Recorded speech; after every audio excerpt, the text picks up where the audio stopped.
மாப்பிள்ளை வீட்ல வந்துட்டாங்களா? அம்மா அதெல்லாம் வந்துட்டாங்க. ஏன்டா வெளிய நிக்கிறீங்க?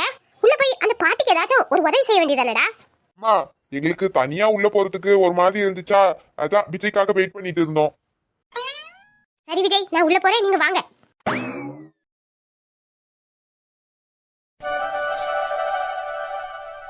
என்னடா அருண், இவன் காத்து போன பலூன் மாதிரி மூஞ்ச வச்சிட்டு இருக்கான். இவனுக்கு என்னாச்சு?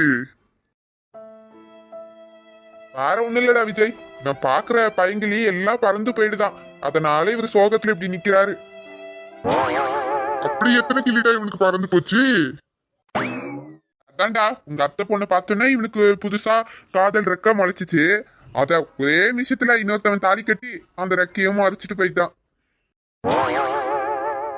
அடுத்து மகி மேல இவனுக்கு ஒரு கண்ணு உண்டு, அதையும் பார்க்க இப்ப மாப்பிள்ள வந்தாச்சா, அதனாலதான் இப்ப சிறகோட பறவை மாதிரி நிக்கிறாரு நம்ம ஃப்ரெண்டு சதீஷ். என்ன கல்யாணமா முடிய போது இப்ப பொண்ணு தானடா பார்க்க வந்திருக்காங்க, பாத்துக்கிட வேண்டாம் வீடு. போடா விஜய், நான் பேசாம ஏதாச்சும் ஒரு சர்ச்சுக்கு ஃபாதரா போறேன்டா. டேய், நீ எடுத்த முடிவுல எனக்கு ஏதோ டவுட்டா இருக்குடா. நீ ஃபாதரா சர்ச்சுக்கு போய் சர்ச்சுக்கு வர ஃபிகர் எல்லாம் சைட் அடிக்கலாம் தானே பிளான் போடுற? போடா விஜய், நான் சைட்டும் அடிக்கல ஃபைட்டும் பண்ண மாட்டேன். எனக்கு கல்யாணமே வேண்டாம்டா. நான் சாமியார் ஆவி இந்த சமுதாயத்துக்கு நல்லது செய்யலான்னு முடிவு எடுத்துட்டேன்டா. சரிடா அருண், இவன் சாமியாரா போனா போகட்டும். நான் கூட மதுக்கிட்ட பேசி இவனையும் மதுவும் சேர்க்கலான்னு ஒரு ஐடியாவில் வந்தேன். இவனா சாமியார போறேன்னு சொல்றானே, போகட்டும். இவன் போனா நம்ம ஊருக்கு ஒரு நல்லது நடக்கட்டும். என்னது மச்சான், என்னையும் மகியும் ஒண்ணு சேர்க்க போறியா? அடியும் கொய்யால, உண்மையாவே நீ கல்யாண வாழ்க்கை வேண்டாம், நீ ஃபாதரா போறியான்னு எனக்கு ஒரு டவுட்டுடா. அதனாலதான் நான் இப்படி ஒரு கிட்ட போட்டேன். ஆனா நீ பிராடுக்காரனாலா இருந்திருக்கா பத்தி உனக்கு தெரியாத விஜய்?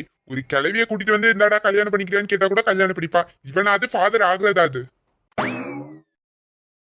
சரி வாங்கடா உள்ள போலாம். நான் உள்ள வரலடா விஜய், ஏற்கனவே என் இதயம் சிலி சிலியா உடஞ்சு கிடக்கு. இதுல வேற உள்ள வந்து அந்த போஸ்ட் மரம் என் மகிய லுக்கு விடுறத என்னால பாத்துன்னு வச்சுக்கோ, அவ்வளவுதான் என் சோழி முடிஞ்சு. என்னது போஸ்ட் மரமா? ஆமாடா, அவன் நல்ல பணமரம் மாதிரி ஹைட்டா இருக்குண்டா. மகி அவனை நிமிர்ந்து பாக்கணும்னாலே ஒரு நாள் ஆயிடும்டா. அவன் எப்படியோ மகியை இடுப்புல தூக்கிட்டு தான் அலையணும். என்னது என் மகிய அவன் தூக்கிட்டு அலைவானா? வாய உடச்சு போடுவேன். நான் தான் என் மகிய தூக்கிட்டு அலைவேன். சரிடா, நீங்க ரெண்டு பேரும் சண்டை போட்டுக்கிட்டே நில்லுங்க, நான் போய் மகிய பாத்துட்டு வரேன்.